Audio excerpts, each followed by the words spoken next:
Two trucks having sex. Two trucks having sex. My muscles involuntarily flex. Two trucks having sex. Two trucks having sex. My muscles involuntarily flex. Two pickup trucks making love, American made. Listen up, Autothoughts and Decepticlowns. You are listening to Prime Cuts, a non-linear history of the Transformers franchise on television. I'm one of your hosts, Nero. I'm your other host, Audrey. And what a finale, huh? What a fucking ending they've cooked up for us here. There's so much I want to say about these episodes, but I also don't want to go too much into the bigger stuff because I still want to talk about stuff in the wrap up. Earthspark's good, folks. Yeah, it's jumping up there in my personal ranking. I think it eclipsed Prime for me personally. Just like it might be my favorite series. It's really good. So today we are finishing season 1 of Earthspark with The Last Hope, the 2-part finale. I mean, there's really nothing to do other than jump right into it, you know? Yeah. I mean, yeah, the entire setup of the last episode leads directly into this. It's as Nero said last time, it's really a 4-part episode. So yeah. Mandroid's back and he looks bad. Yeah, last time we saw Mandroid, we were like, "Oh, that's a crazy new design." We didn't know how bad we didn't know how bad things really were, because in this episode we get to see more of the new Mandroid, which is to say less, which is to say he's a fucking head now. He's just a head. I mean, it's more that this is, I will say, one of the most effective monster designs I've seen in children's programming. I don't want to know what's going on in there. There's some bad going on in there. It is so genuinely unsettling. And in the back of your mind, there's still the idea that this guy used to be human at one point. So, that just makes it even worse. The way it looks, the way it is animated, there is a point where he does some straight up Slender Man shit. Mm-hmm. And it's everything about it is incredibly, I think there's a point where, for a very brief moment, his arm is animated onto twos. Yes, it is. Instead. And it's it's all designed to be incredibly unsettling, and it extremely is. I, a grown-ass woman, felt unsettled watching this. It's a creepy design. Character. You just see the big robot and you're like, he turned himself into a full transformer. But no. It's like a meat aquarium in there that he's just kind of free-floating in. Yeah, that's really what it is. Because he has all these portholes, basically. They're eyeballs, but they're really portholes where he can put his head anywhere around the body. It's bad. It's bad. Yeah, those little domes you can put in a koi pond for the koi to get up and look at. That's what he has all over his new body.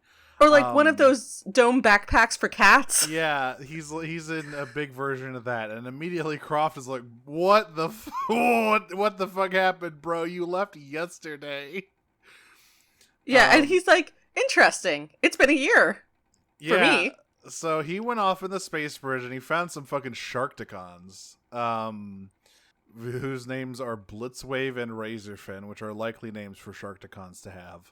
And he just offhandedly mentions that he liberated the Sharkticons' planet from their oppressors, which I'd take to mean he visited Quintessa, right?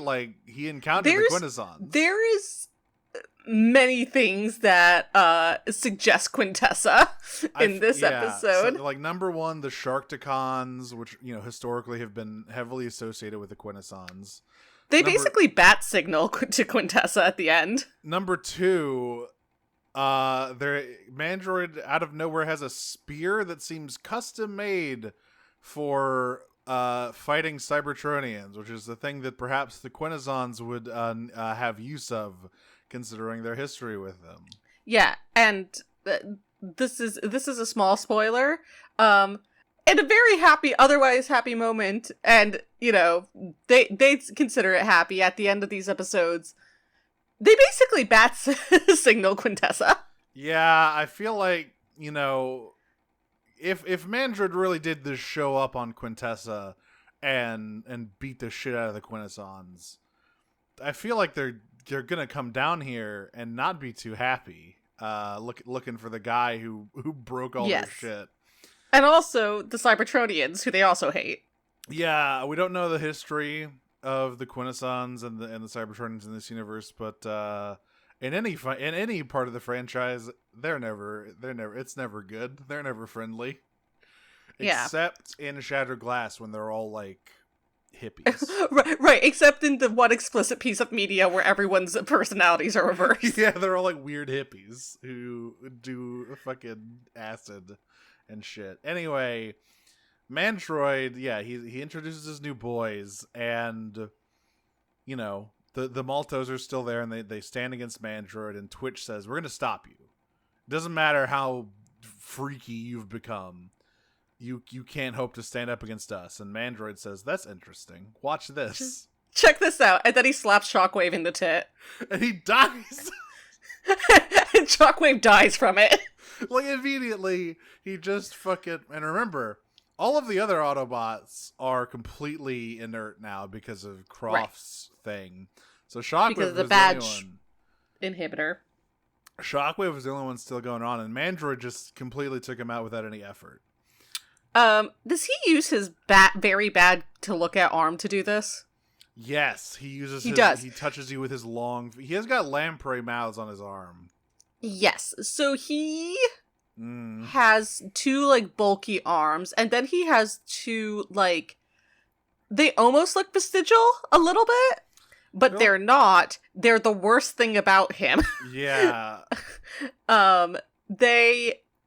Lampreys is a good word to describe both what they are, or I think of them as like tapeworms, almost. Yeah. Like the way they move. They can expand outwards seemingly perpetually. I don't know that there is a limit on how far they can stretch. And they move not super smoothly. These are the things that get like animated onto twos sometimes. It's bad to look at, and he just taps Shockwave right in the chest, and Shockwave goes down immediately. Yeah, and he says, Energon shutdown. It could be bad for a full-grown Cybertronian, but for you Terrans, it can be fatal. So at this point, he makes it very clear. Mandroid only cares about getting Mo and Robbie's cyber sleeves. He only cares about getting Quintus Prime's power for something. He's straight up trying to kill the Terrans. He doesn't give a shit anymore. Yeah. I mean, he's trying to kill basically everyone at this point, except for Mo and Robbie. And if he could get a way to get their arms off of them without killing them, or just chop them off. Just get a bone saw. Yeah. And go to town. Well, while keeping the powers intact, he would probably be just fine killing them as well. That probably is the reason. You can't just lop them off. Yeah. So we enter a chase sequence here immediately. This shit gets wild. Yeah. So he sends the Sharkticons after the Maltos, who immediately fucking beat feet.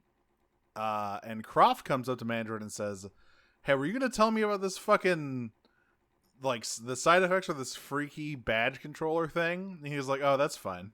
That's a secret tool that'll come in handy later." Why don't you come? I'll tell you everything. Just come hang out near the space bridge, okay? Come to my. You gotta come to my club. Yeah. Agent Hey, Croft. I have a dark alley I'd like you to see. Yeah, Agent Croft. Croft just goes like, "All right, great. Gotcha." So I do kind of feel bad for her. I'm not gonna lie. She gets out fucking classed really bad. She does, and she sucked, but like oofa doofa. She was not ready for this shit. Let me tell you. Yeah. So pretty immediately things go very badly. Yeah. Alex and Dot get vored. Yeah, they get eaten. And I immediately saw Razorfin's mouth was like glowing, so I figured, they got transported somewhere. I appreciate how long the show just lets that hang Like Yeah. it does not show you the Maltos being alive until like the very end of the first Literally, episode. like 15 minutes later. Yeah, like you could go for a long time without knowing whether most of the Maltos really are alive or dead, because things are about to go way worse here in a minute. Right, they're not the only Maltos to get bored in this scene. So Dot and Alex get eaten by Razorfin, and by the way, these Sharkticons, they can fly. Yeah, what the fuck is up with these guys? They OP. can fly. They have they're super tough. They have gigantic guns strapped to their backs. They don't seem to be Transformers. They seem to be They mono. also don't seem to be quite that smart. No, they're pretty dumb. The blue one is voiced by Nolan North, and the pink one is voiced by Steve Bloom, by the way. Incredible. They both do The very good graveliest jobs. voiced assholes on God's green earth. Yeah. I definitely knew one of them was Nolan North. I could tell the Blitzwave of Nolan North, but I couldn't tell the other one there. All we need is David Hayter in there to complete the Yeah. trifecta. So pretty quickly, yeah, they eat Dot and Alex, and very quickly they also take out 3 of the Terrans. They chase all of the ground Terrans Mm-hmm. over a waterfall. Yeah, Jawbreaker, Hashtag, and Thrash just fall down. It is not a shallow. It is not like a oh, that's probably fine to fall down for a Cybertronian waterfall. It's a pretty tall waterfall. Yeah. And then rocks fall on them. In fact, the only thing that I'm sad about these episodes is that we don't actually see what they get up to. Yeah, at any point. They show up later. But yeah, no, so it is now just Twitch, Nightshade, Mo, and Robbie. And as we said, unfortunately, the fact that they're flyers makes no difference because these Sharkticons have jetpacks. Before the Sharkticons catch up with them, though, we do get what I think has been one of the most realistic responses to your family dying. Yes. In children's media, where, like, Mo and Robbie in particular, like, Twitch and Nightshade are so, like, hyper-focused on getting them out of there that they don't register as much. But, like, there is a moment where they are flying, Twitch is carrying Robbie and Nightshade's carrying Mo, and Mo's just, like, breaks down crying. Yeah. And, like, Robbie is, like, right on the edge of doing it as well. And he's, like, trying to reassure her. It's like, well, we don't... And she's like, they're gone. I can't believe they're all gone. And Robbie's like, well, we don't know that for sure. And Mo's like, do you believe that they survived that? And he just, like, can't answer. And there's this, like... They are completely overcome with emotion, which is, like, particularly in the Transformers series, but in children's media in general, I feel like very little time is often given to characters who watch people die for them to actually, like, mourn, for the most part.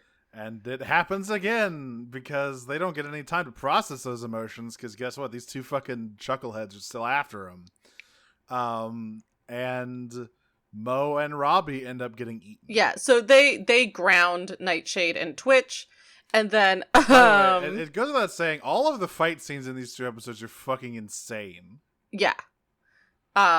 They ground Twitch, and ground Twitch and Nightshade, and actually the 4 of them together hold off the Sharkticons pretty okay. Unfortunately, Meridian is still there.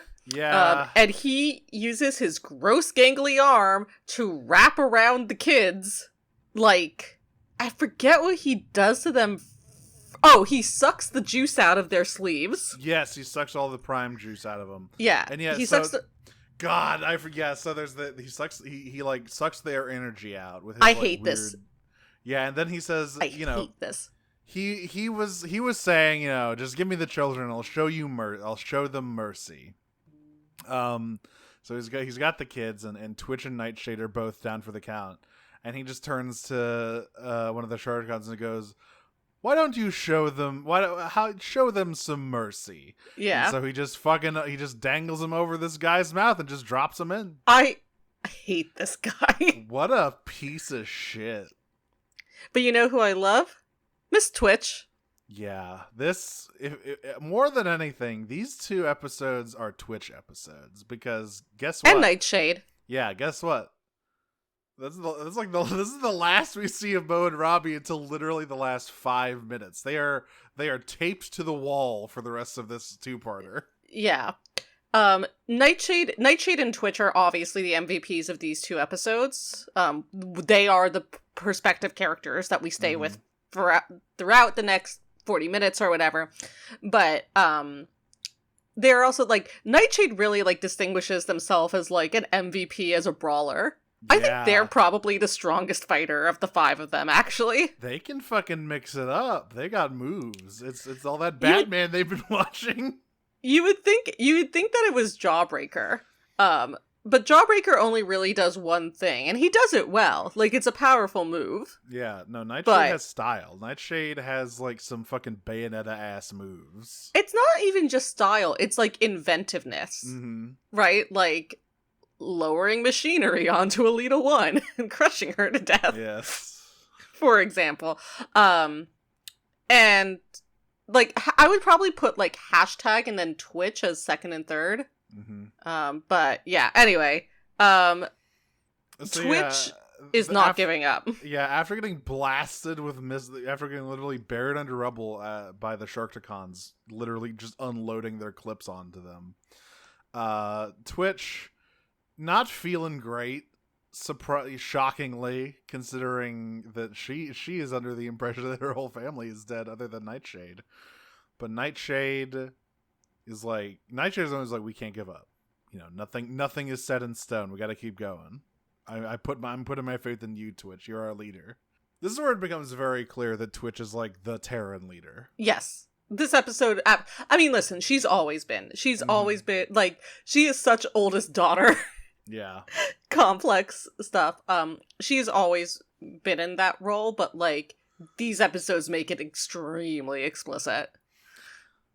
So we cut down to let's cut over to Ghost HQ, where Bumblebee and Schloter are having some fun with the hologram projector, trying to prank some goids, I guess. Oh well, just before it cuts over, like Twitch is like smirks and goes, "I have an idea." Yes, yeah, that's true. Because so we see that Schloter, Bumblebee, and Breakdown are all in one cell. And yeah, they're playing Go Fish, and then Nightshade and Twitch bust in to the Decepticon prison and set everybody free. Well, first they just set Bumblebee, Schloter, and Breakdown free. Yes. And then Schloter's like, okay, let's get out of here. And Twitch is like, we can't leave the Decepticons with Ghost. And Schloter's like, not an issue. Ghost is done. Fuck this shit. I'm out. And Twitch is like, well, that's great in theory, but we've already released all the Decepticons, so... Yeah. So all of the Decepticons come out, and Twitch tries to get them to help. They are the only ones not wearing a ghost badge, still like active. But to be fair, she is not naive enough to think that they will all just do it out of like goodwill, to be fair, but she's like, hey, listen, this dude, first of all, he's the one who put you in here. Second of all, he's the one who stole your arms. Third of all, like like he has a machine that's gonna kill, like, or he has like a plan, I don't know what it is yet, but he has something that's going to kill like all Cybertronians, so like help us take us down. And they're like, no.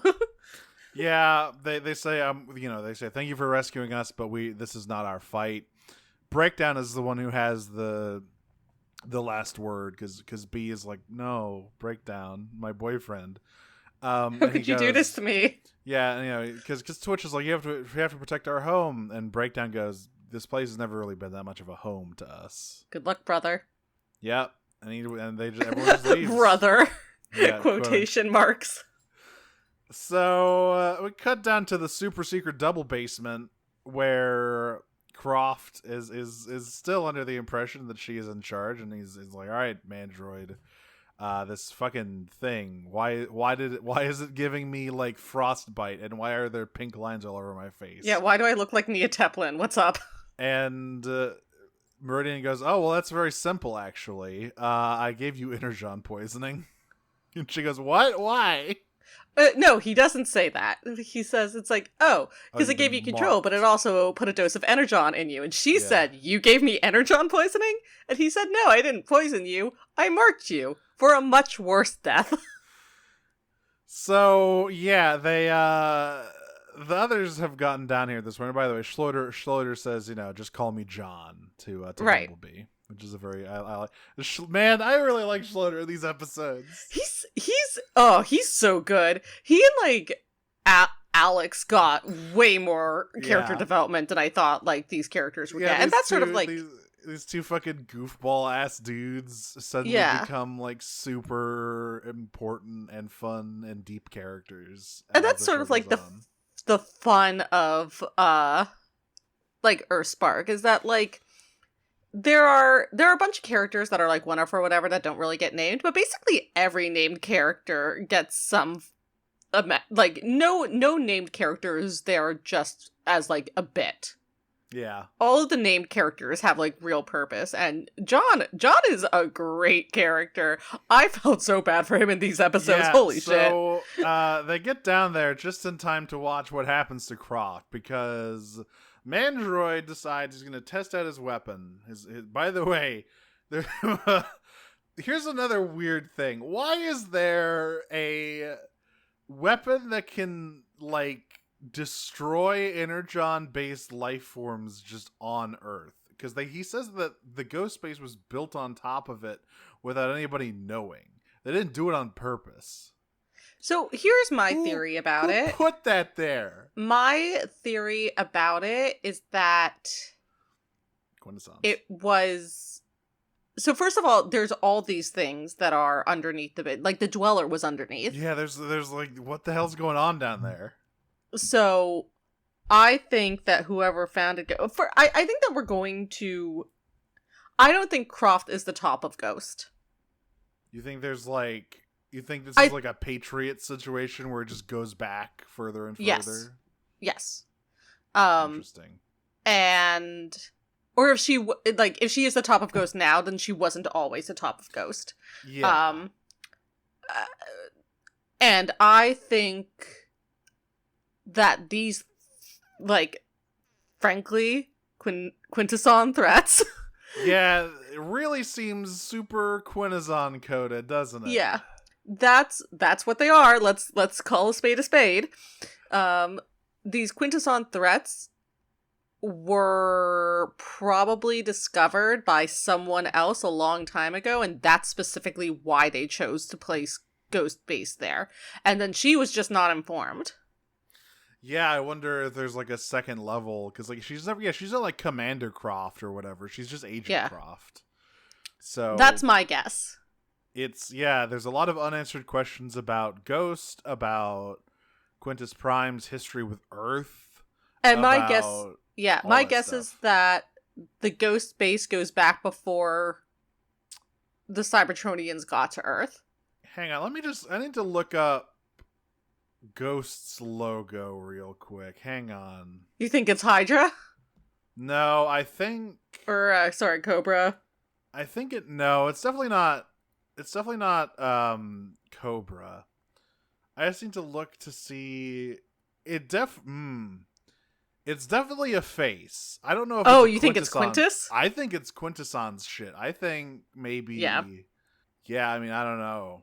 It's kind of abstracted, but it could be, Because, those helmets have always looked very strange and very evil. Even before Ghost was, like, explicitly super evil. I think this Quintesson stuff has been on Earth for, like, centuries. Oh, yeah. Millennia. And that it was discovered, probably, fuck it. They'd love to do it during the Cold War, so let's say somewhere between the 60s to 80s. Yeah. And that Ghost was started, whether it was under the same name or a different name, who knows? But some organization was started here because they recognized that whatever these artifacts were a threat, and to prepare to deal with that if it ever came to the surface, and then the Cybertronians appeared here. So that is my theory. Well, anyway, Croft dies badly. We're going to try to describe it, but, like, this is indescribably awful to watch. Okay, so Mandroid turns this thing on. This scene we say it can be described as she gets vaporized. That is not adequately descriptive of what happens. She looks into the Ark of the Covenant. This is literally the end of, like, Indiana Jones. It's crazy. The Raiders of the Lost Ark. So yeah, she gets, like, these tendrils of energy seek her out and start, like, shocking her. Then, when Mandroid said that he marked her, it is because this weapon particularly targets anything that runs on energon. Yep, and she lucky you, Croft, you're the test subject. Yeah, all that time spent giving Mandroid resources and planning to purge the Cybertronian threat from your world. This is your reward. This thing basically burns her from the inside out, and the shot of her, like the like energy shooting out of her eyes and mouth as she disintegrates is crazy. It is, like, it is really, really indescribable. Like, you need to watch it. Like, look up her death on YouTube. That's really the only way you're going to, like... It lasts, like 10 seconds. It lasts so long. Understand how awful this is. I have seen less graphic deaths in the horror movies. I've watched all the Saw movies. There are less graphic deaths in there. There's only one other, like, children's show that I've seen that has anything that comes close to this, and that's Infinity Train.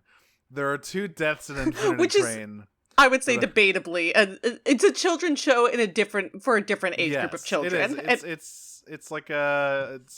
I think the creator described it as Saw for tweens. So exactly. Yeah. But yeah, there's some fucked up deaths in that one. I'm specifically thinking of the one at the very end of book 3. I'm not going to say what it is because you should just watch Infinity Train. Yeah. And the one. The thing, I forget what episode it is, but it's in book 2. Infinity Train is much more geared towards, like, the 13 to 17-year-old age group, I would say. It's great. So yeah, Croft dies badly, and Schloeder is there to see all of it. This is, like, a really emotional scene. Yeah, he's really fucked up about this, because, you know, she might have been evil or whatever, but, like... That's his sister, man. That's his sister. And like he's about ready to run in there and Twitch like literally like yanks him down and restrains him bodily. He's like, listen to me, I get it, I understand, but you cannot run in there, right? We need a plan. And the combination of animation on John and voice acting work from this point forward is like a complete 180 to his character beforehand. Like, this is a man on a mission now, and like there's nothing being played for laughs about him or his character at this point. So he like agrees and he goes, "Fine, I'm listening to your plan." But there's like this steel in his eyes, like, you know, he doesn't give a shit. Yeah. So, Twitch is gonna use the hologram projector. They're gonna do the old shadow clone jutsu technique here with a nightshade. And it really is shadow clones, because all of these holograms have, like, they are not insubstantial. They can attack and they can be hit. Yeah. I mean, tarantulas, what are you cooking over there? I'm not sure how substantial they are. That's true. They don't seem to, like, but like the Sharkticons like punch them, and it makes, but they like dissolve. Noise. That's true. They do eventually dissolve. So they're probably about as substantial as shadow clones, which they can attack, but if you hit them, they disappear. So anyway, Schloeder runs in before, like, she does a gay little dance that pisses them off. Yes. So Schloeder runs in before they're finished explaining this plan. So they just they got to improvise here. And yeah, this plan does work. The goal is they're trying to get the spear away from Mandroid, because the spear is what they think is like, if we get the spear, it'll be fine. He can't do anything. We'll see how well that goes in a moment here. Yeah, I can't remember. So they're trying to get they're trying to do, so the way it goes, Bumblebee is trying to reprogram the space bridge to, like, get them in escape route. Yeah, as soon as he does, by the way, like, Mandroid salad fingers his way over to him. Yo, This is, the like, way he moves. The worst bit of animation, I think, in these 2 episodes to watch is him he just moving. Schlorps on over there. It's like 1 to 2 seconds max of him moving, but the way they did it is extremely distressing. Yeah, he just very salad fingers. Does he eat Bumblebee's face with his weird lamprey hands? I swear he does that to somebody. I can't remember. I was honestly too disturbed by how he was moving to pay attention I'm sure for like the next something 5 seconds. Yeah, so Bumblebee sets a space bridge, and Nightshade, quote unquote Nightshade, tries to go in for the spear, but Mandroid does some fucking. He has been practicing with this spear, by the way. He's got some sweet moves. He's doing like fucking spins with it and everything. That's what he was doing. He actually built this body in like 6 months, and the rest of that time was just him practicing how to do that one cool trick with the spear. Right. Yeah, one more month was set freeing the Sharkticons. Yeah, he got that shit done really good. Oh, by the way, there's a good bit here when earlier, very stupid, when he's explaining the machine to Croft, or maybe it's right after he fucking blows her up. It's after he blows her off. Yeah, because it's when he's saying it's like so like if that did it. That was just on her. Imagine what this will do to everyone based in Energon. It will kill every Energon-based organism on this planet. And they're like, except for us, right, boss? And he's like, yeah, yes. Except for you guys. Idiots.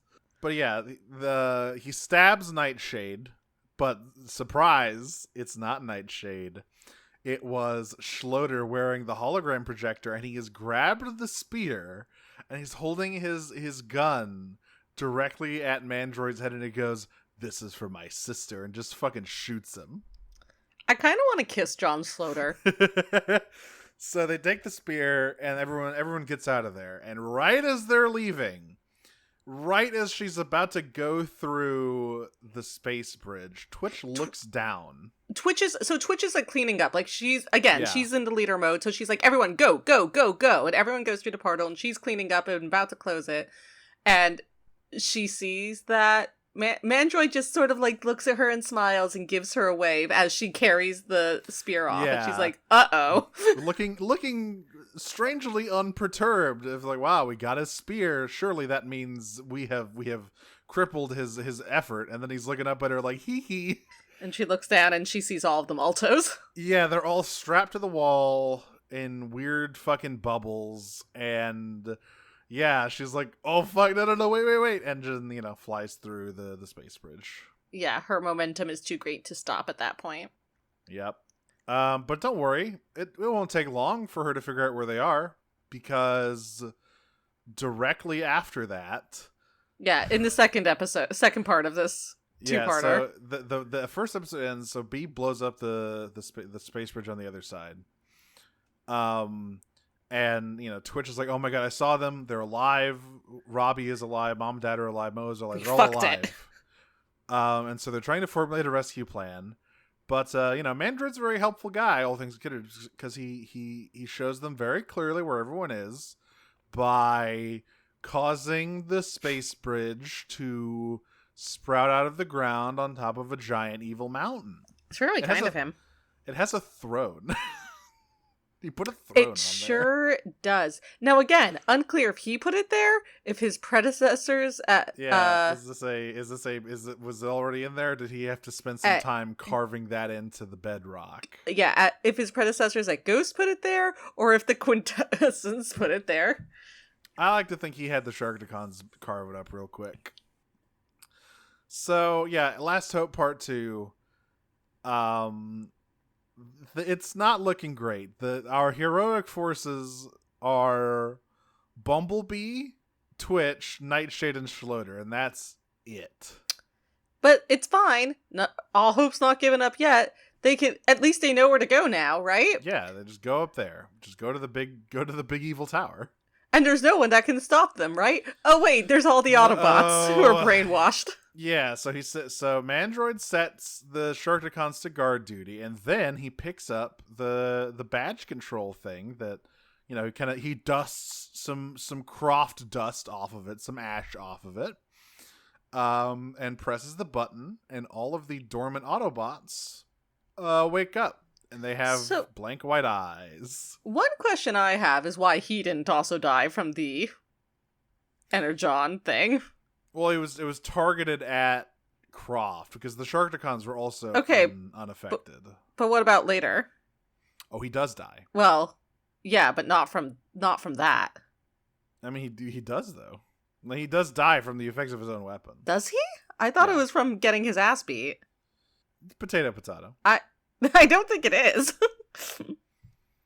But the Autobots are now moving in, all of these mind controlled Autobots, and the first two. Now this is interesting. So did you notice the setting for this first fight?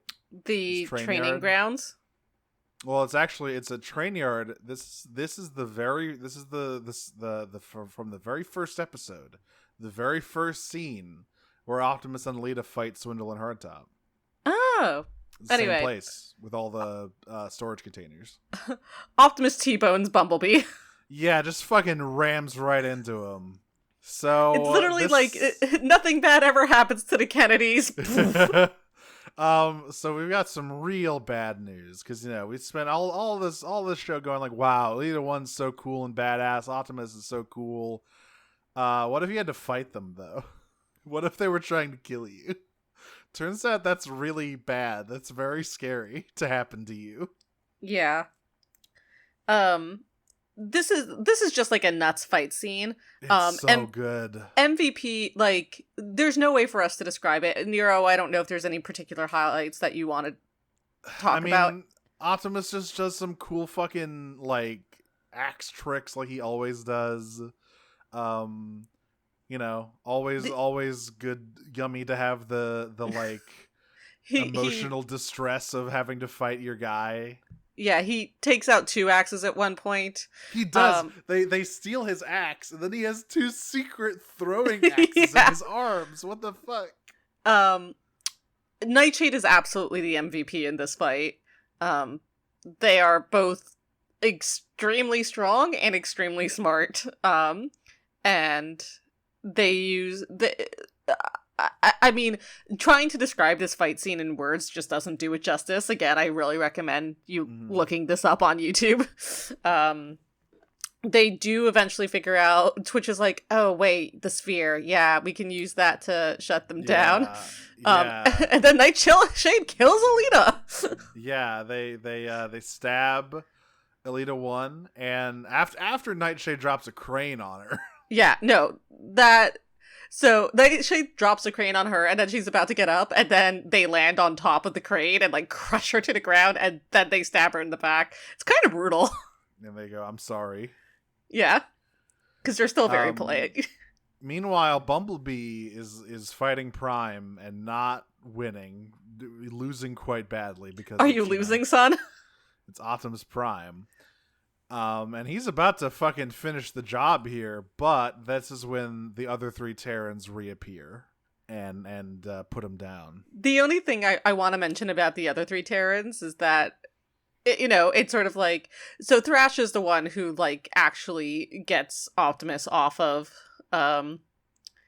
Bumblebee with his classic trick wheel throw. The wheel discus throw, the only thing he does, but he's good at it, so good job, Thrash. Good at it, yeah. And then Jawbreaker immediately follows up by headbutting him away. Again, only thing he does, but he's good at it, it's great.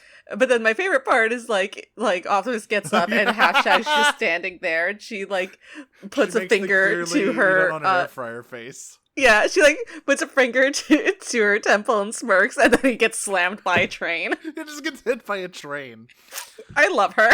Yeah, so they put these 2 down. They get filled in about the situation. It's like, we need to rescue our family. They're still alive, and we need to shut down that weapon, because if we don't, it could put every Cybertronian on the planet at risk.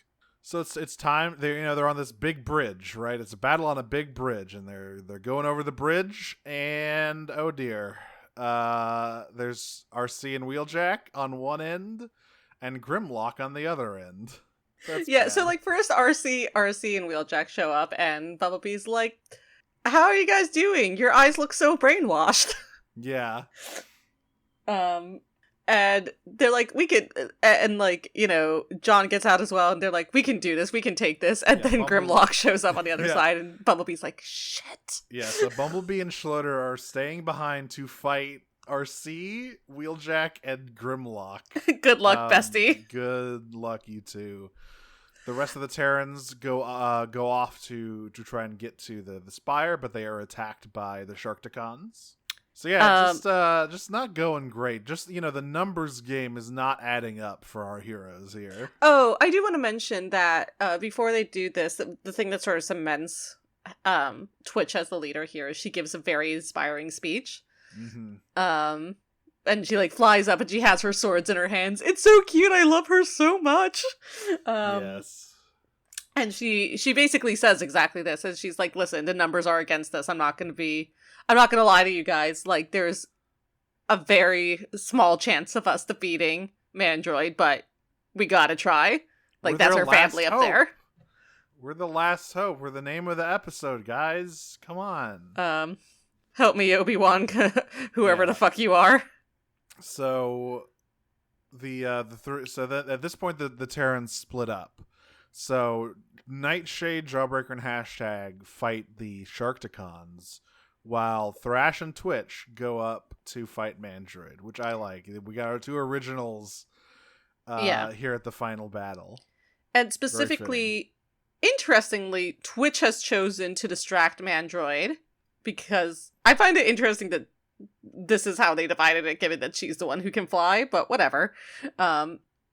She's distracting Mandroid while Thrash is making his way up the mountain to free the Maltos from their fishbowl prisons. Yeah. And Mandroid very quickly realizes what's going on, and he says, He only does just because Thrash messes up and accidentally kicks some rocks over. He looks at the rocks, he looks up, he's like, "Oh, I see what's happening here. Hey, annoying little red thing. Have you considered this?" And he presses the Energon symbol button. And yeah, there was one Autobot missing, wasn't there? Well, not an Autobot. Perhaps not an Autobot. Perhaps One ghost agent. Perhaps Megatron was missing, and he enters Daddy the Long Dick scene. just landed in LA. He's framed in, because so like the space bridge kind of has this half moon-esque thing going here, like a crescent moon shape, and he is framed against the moon with the space bridge like in front of it, flying in and just transforming and landing in front of Twitch. And then you go, wow, he's very large compared to her. This isn't gonna go well. Yeah. Man, And this is a hard scene. As a Twitch lover, this is a hard scene to watch. God. Because she's so genuinely scared. Yeah, and this sad, is her boy. but mostly scared. This is her fucking boy. This is Megatron. Little bird.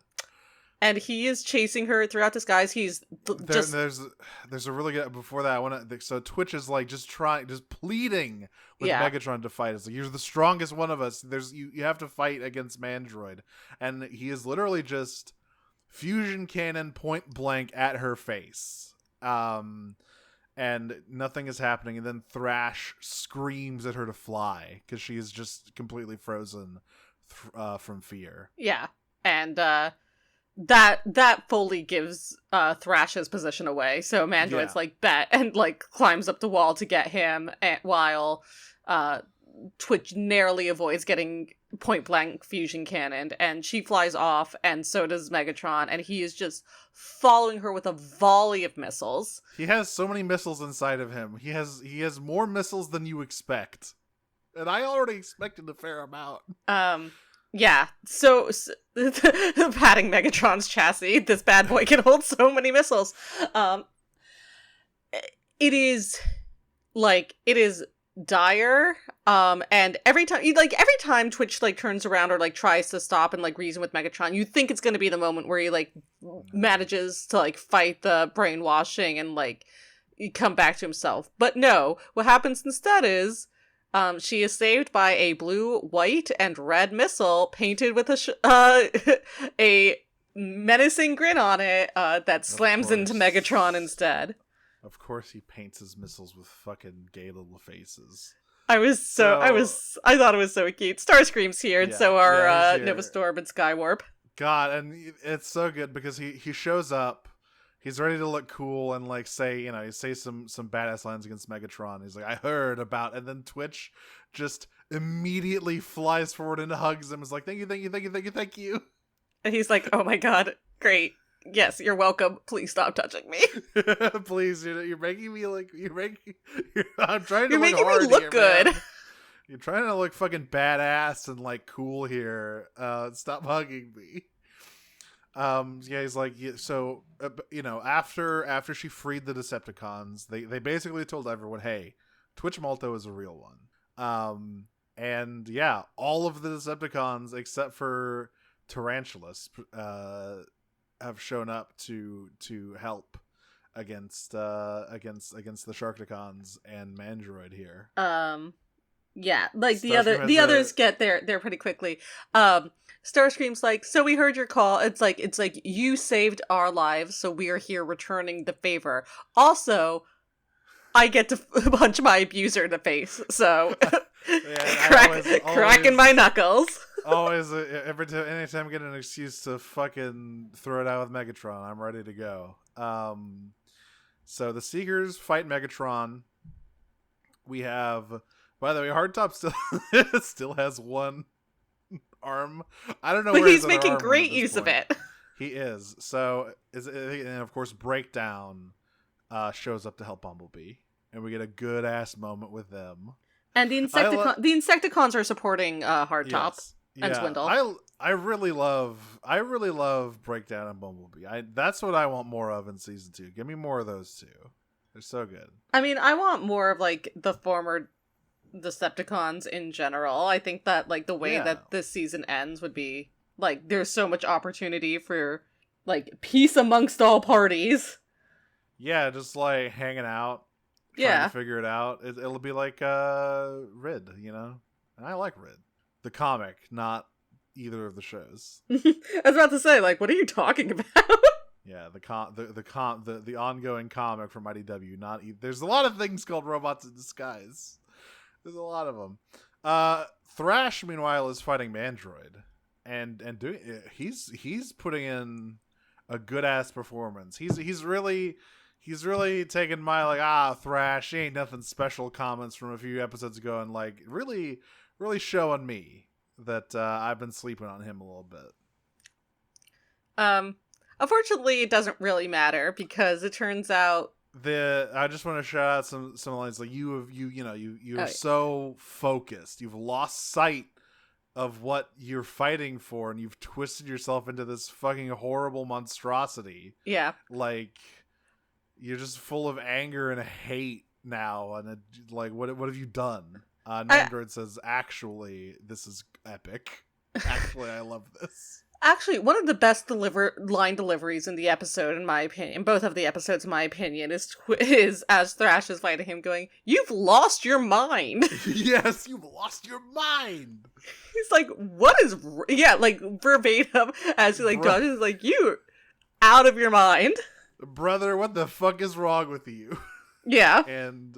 Thrash, we have a whole season of this podcast getting into that.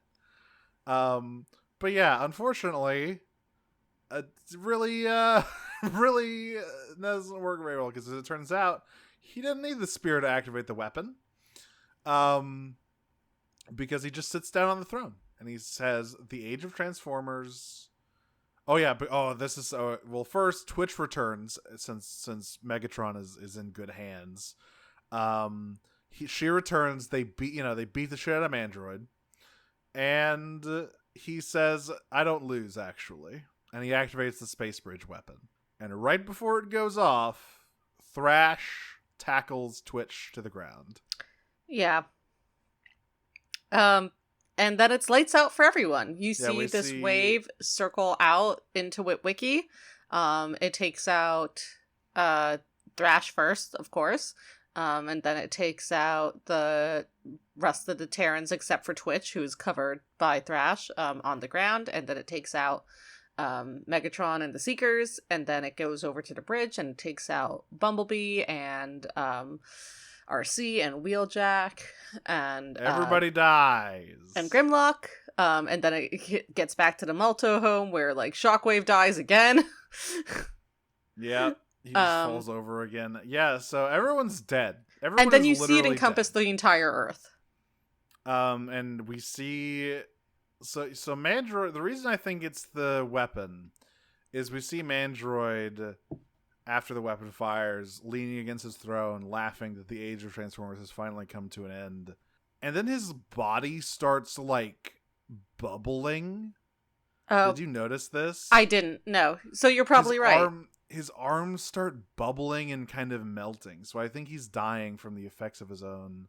Which makes you wonder if he's restored at the end by what happens here. Yeah.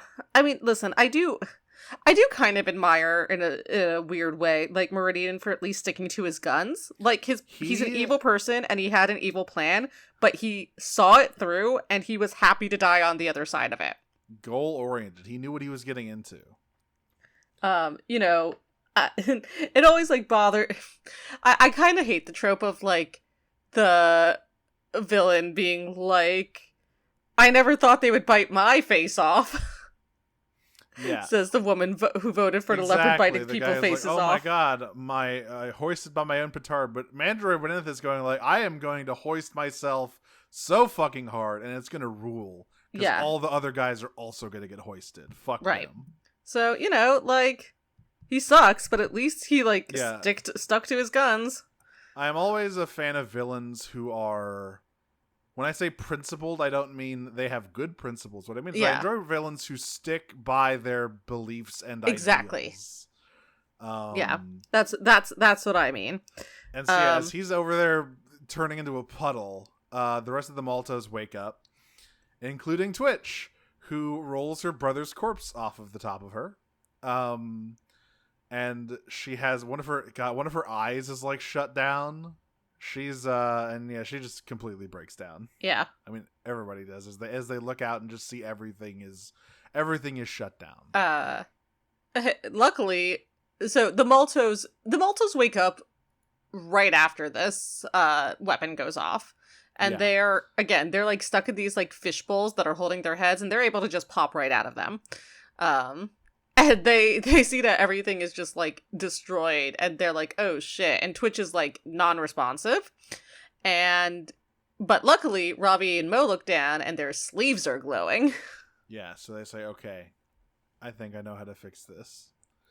And they go and sit on the Mandroid's big throne, and link their cyber sleeves together in order to broadcast this healing wave across the entire planet. And did you hear about this? Apparently, this was animated. This whole sequence here of them, like, restoring everyone was animated to sync up to the touch. They wanted to get. Was it really? Yes, they could not get it.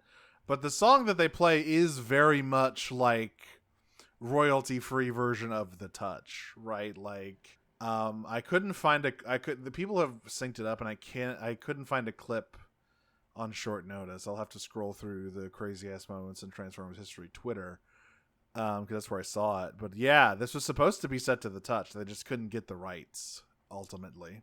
Oh my god, that's nuts! I can't believe they didn't get the rights though. That's really funny, actually. It must be some fucking record company, because I know if Stan Bush had the rights to that, he would let them use that shit. Yeah, of course. He loves letting people use the touch. And so here's the interesting thing. So, like, you see the wave sort of happen and everyone wake up. The last one, however, to really get affected by it is Thrash. And here's a theory I have. That this is the reason he didn't get as much development in earlier episodes, because he is going to be actually changed by this afterwards, because his reaction is different. He has, like, a whole Disney, like Swan Princess Disney transformation moment, like of the beast turning into the prince again or whatever. Where he is like bodily lifted off the ground, he floats in the air and like has his little Jesus resurrection moment. And I think this is the reason. None of the others have that. The others just wake up. Yeah, Shockwave just like looks up and then he looks down and there's a cow licking his hand. Yeah. Fluffy ears. Yes, Fluffy Ears is licking Shockwave.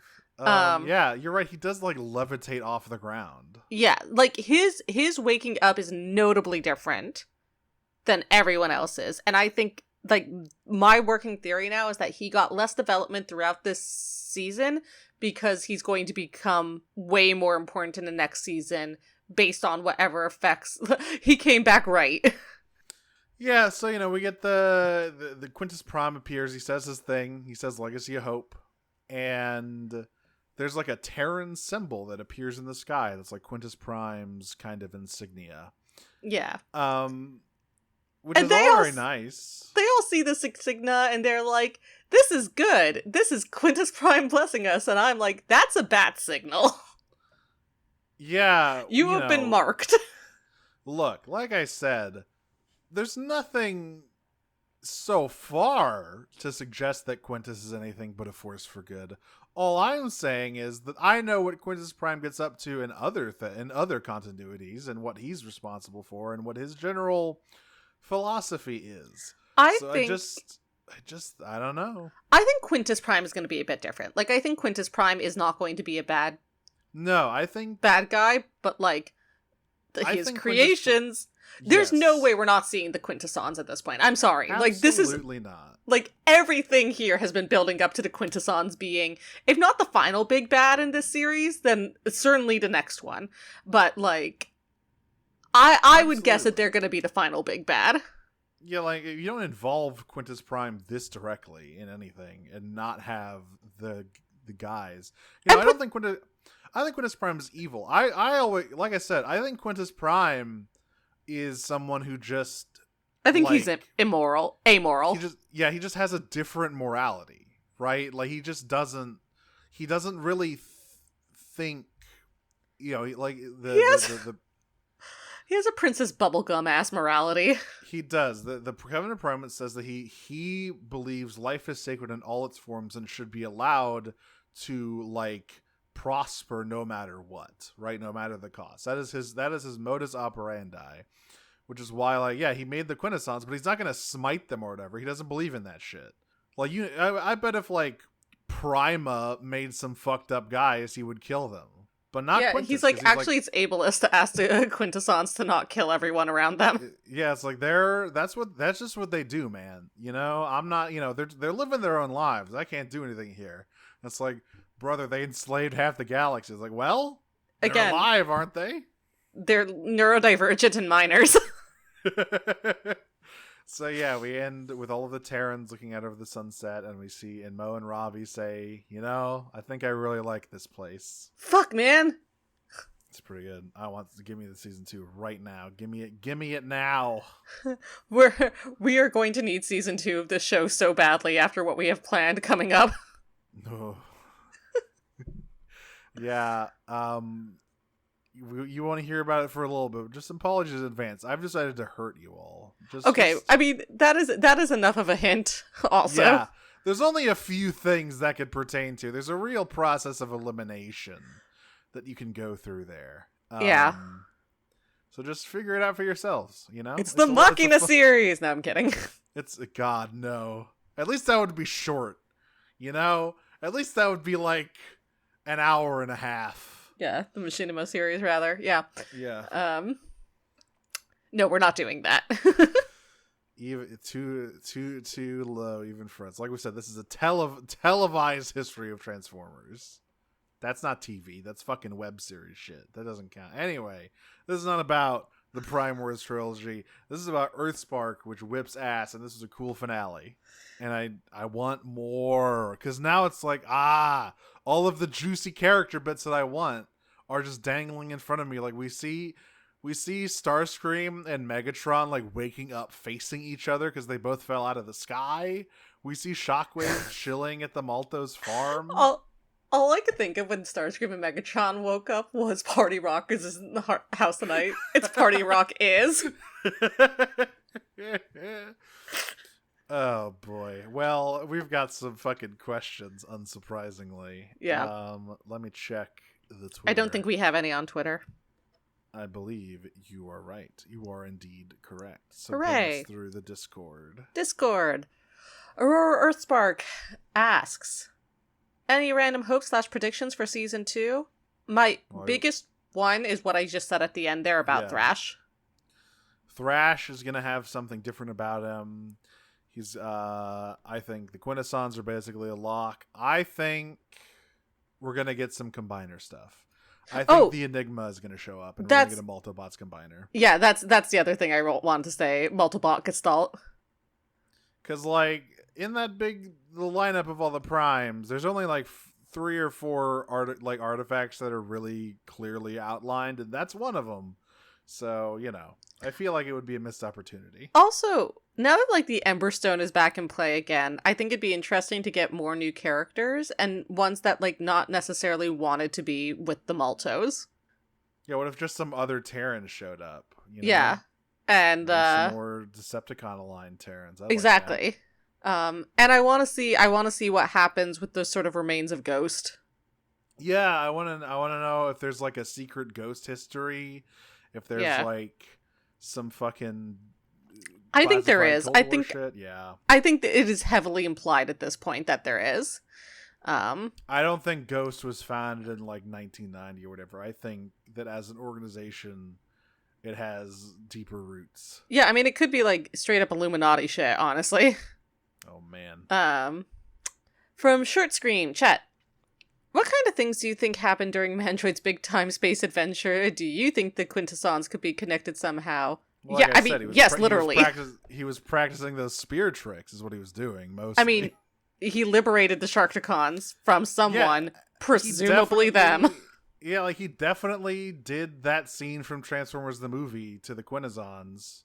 And as we know from G1 Season 3, that don't mean shit to them. They're just going to keep, doing their little machinations. So yeah, I'm sure that the big Quintus Prime flare that just went up over Earth is going to escape their notice, and they're not going to go right towards it. Yeah.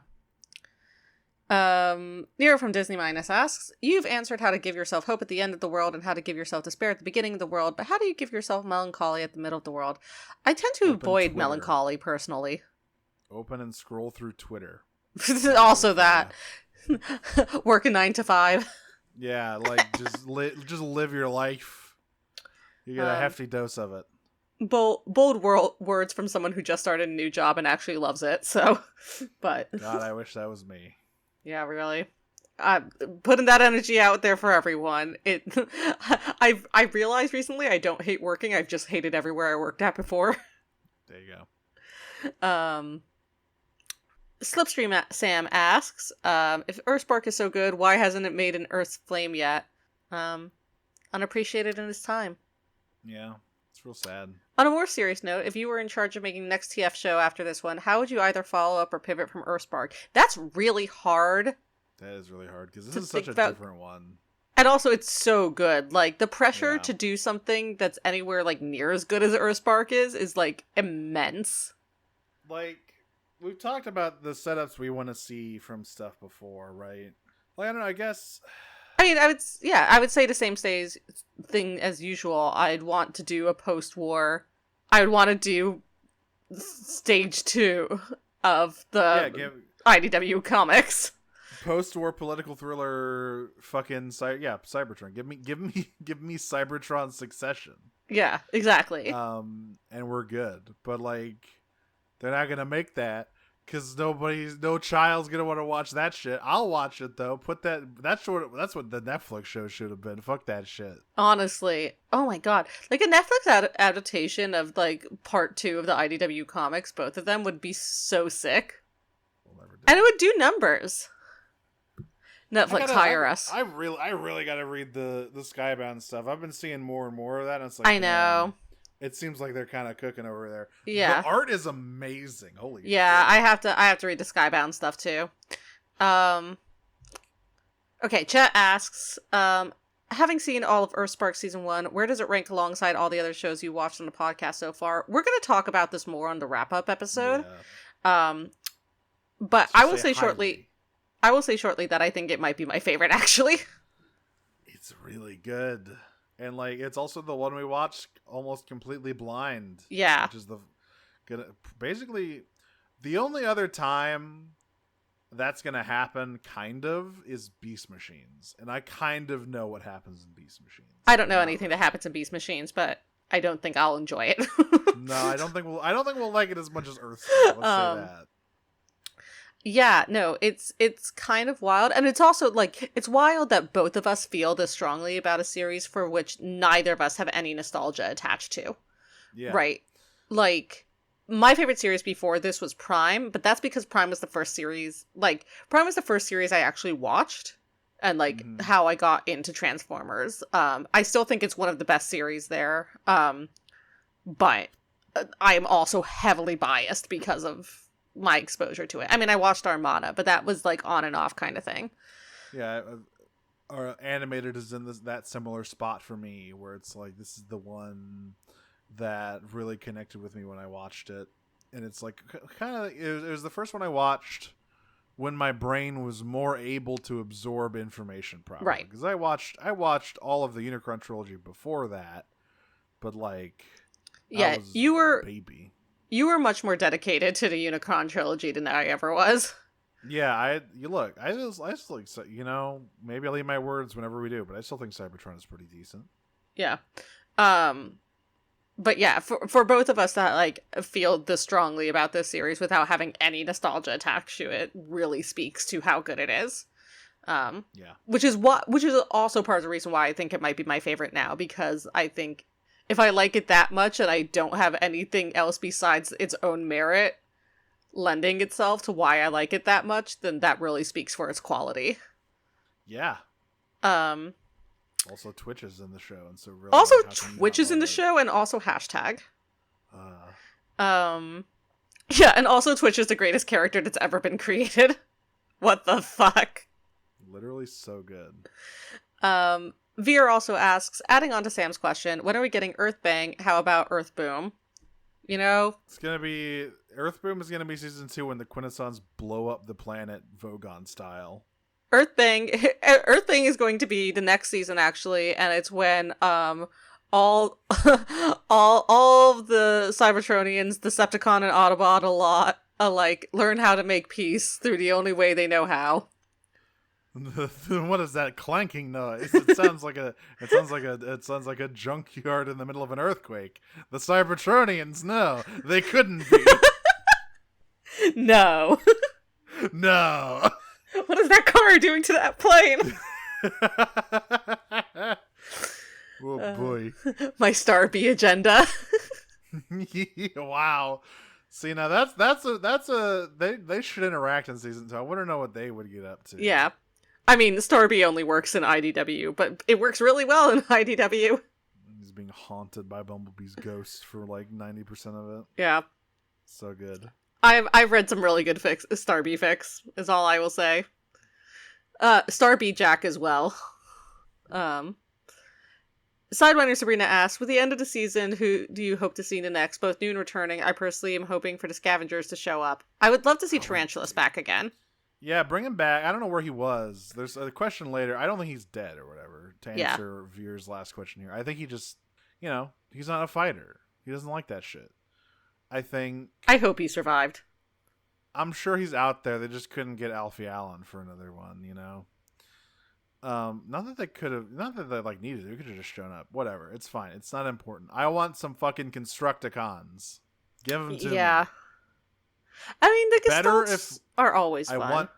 I don't want Devastator. I want 3 Constructicons. And I want them to be fucked up about it. You want Devast? Yes. I want, like, 2 of them to be dead. I mean... I want it. Okay, well, all we need is a Prowl. Yeah, exactly. That's what I want. I want, like, give it to me. But yeah, I want some combiner stuff. Who else? You know, we could say the Quintessons, but we've been saying that for the past 20 minutes or whatever. We want them. I especially want him. You know how long it's been since there's been a fucking on-screen Quintesson? So long. Yeah. I think the actual Quintessons, I think since G1. I don't think there's been actual for real Quintesson on screen. Yeah, that sounds screen. right. God, I miss them. They have so many faces and they're funny boys. I mean, I say it every time, Ironhide. Oh, I do miss Ironhide. I do think that some scavengers would be fun. I want some like off-worlders to like show up. Maybe maybe. Oh, I know what season 2 should be. Like all of the Earth Autobots and Decepticons are kind of like, all right, we're gonna try to figure this peace thing out, and then guys keep showing up, not knowing the war is over. Okay, so literally just rid. Yes, exactly.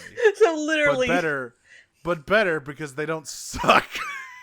So literally just Caminus and like all the colonies coming back. Yeah, there's like some random Decepticons who've been flying out there who like detect the Quintus signal, and they head down there and they gotta figure it out. You know, I think that could be a good structure for season 2, of like Earth becoming kind of a beacon for Cybertronians, because before this it basically seems like it's just the Cybertronians who were stranded on Earth after the space bridge blew up. There haven't really been any new ones arriving, so it'd be really cool, and also add more drama to like. So Cybertron out there, but maybe they're not from Cybertron. Maybe they've just been jetting around the universe. You know? Yeah.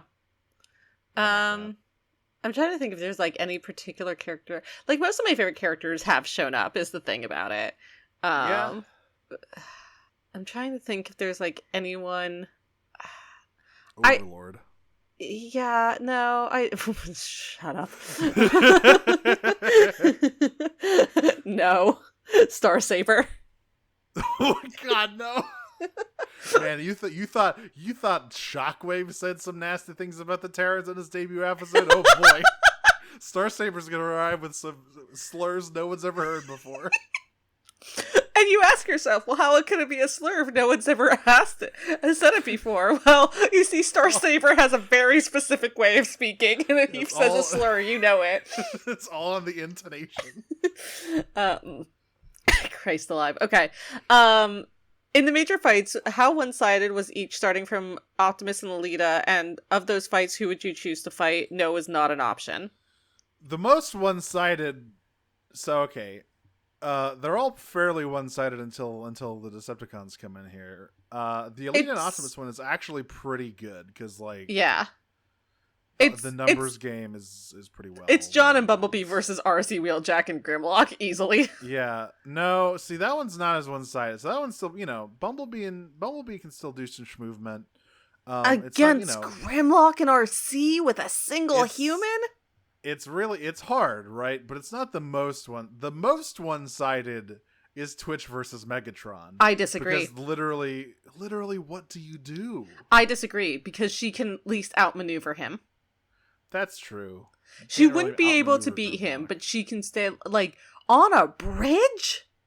Yeah. Trapped between RC and Grimlock?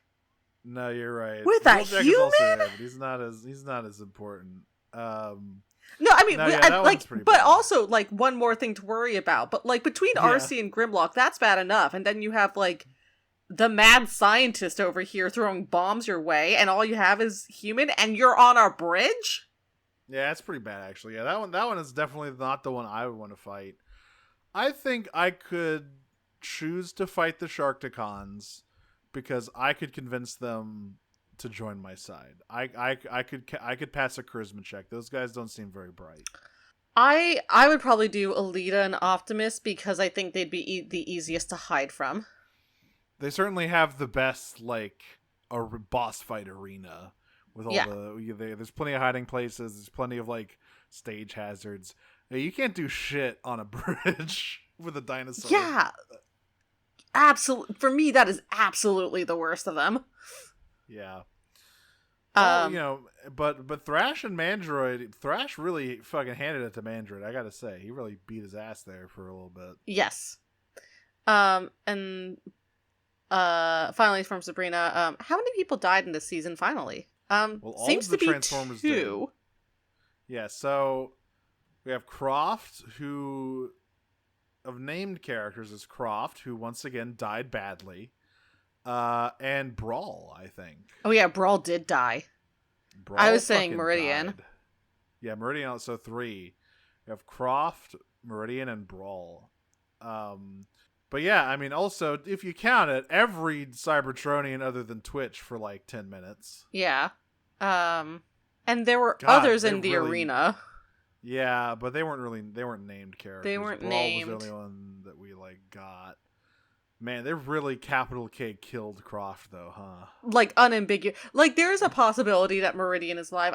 Brawl's pretty Yeah. dead. Brawl, Brawl is fairly dead. Is pretty Meridian- explicitly dead. Meridian might be a pile of goo now, perhaps, like Yeah. crawling around. It's unclear. Croft is dead as fuck. Yeah, that is extremely explicit. And Tarantulas is MIA.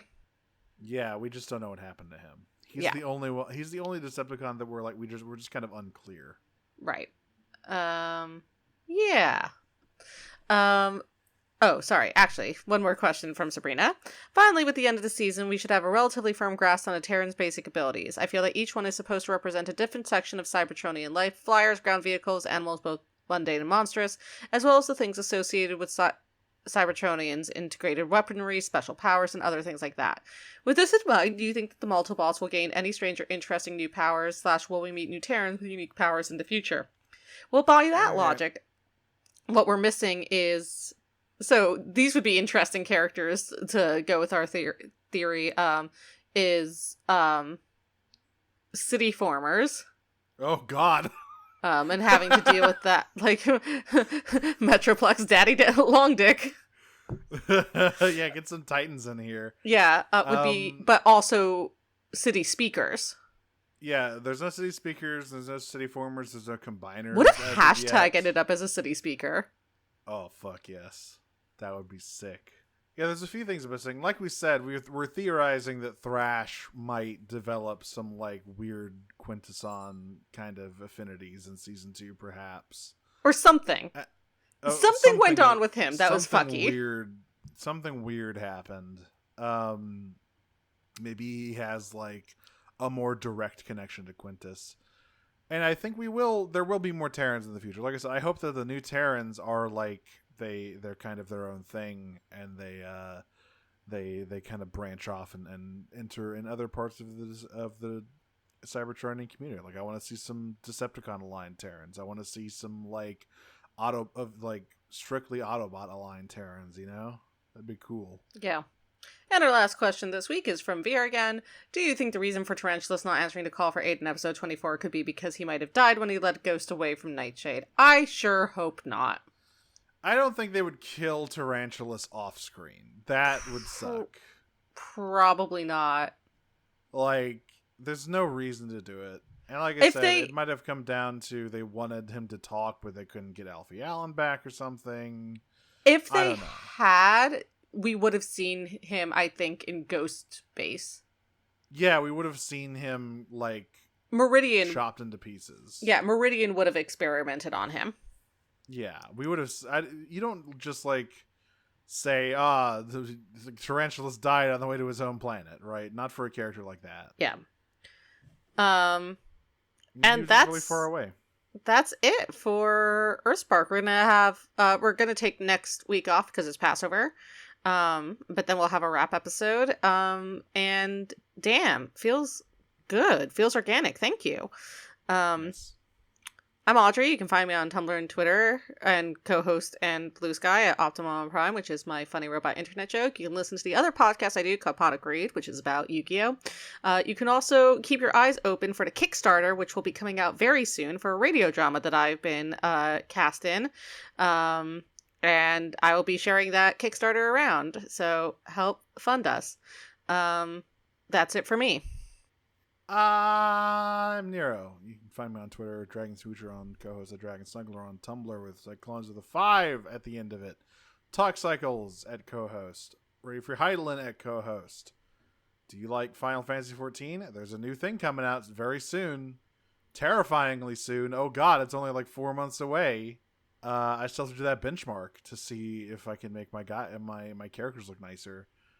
Teen Titans, the new episode of Talk Cycles is up now. Not a whole, season 3 is weird. There's not a lot of Brother Blood in the Brother Blood season. He's literally in 4 episodes. It's weird. Anyway, that's it for me. We've been Prime Cuts. You can follow us on Twitter at PrimeCutsPod. You can listen to us on noisepace.xyz along with a bunch of other really good shows.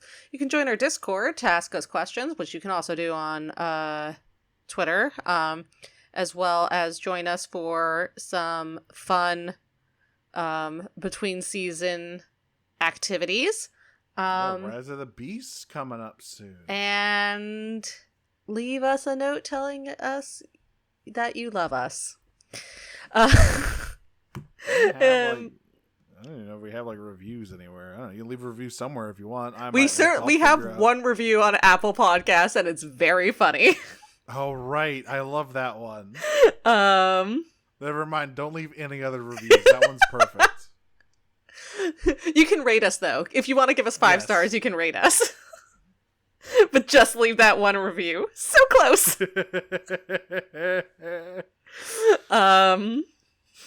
So close. That is a shape. And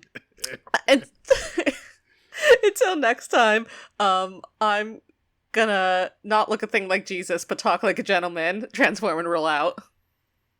I am going to tell our listeners to prepare for the worst. Transform and roll out. Peach.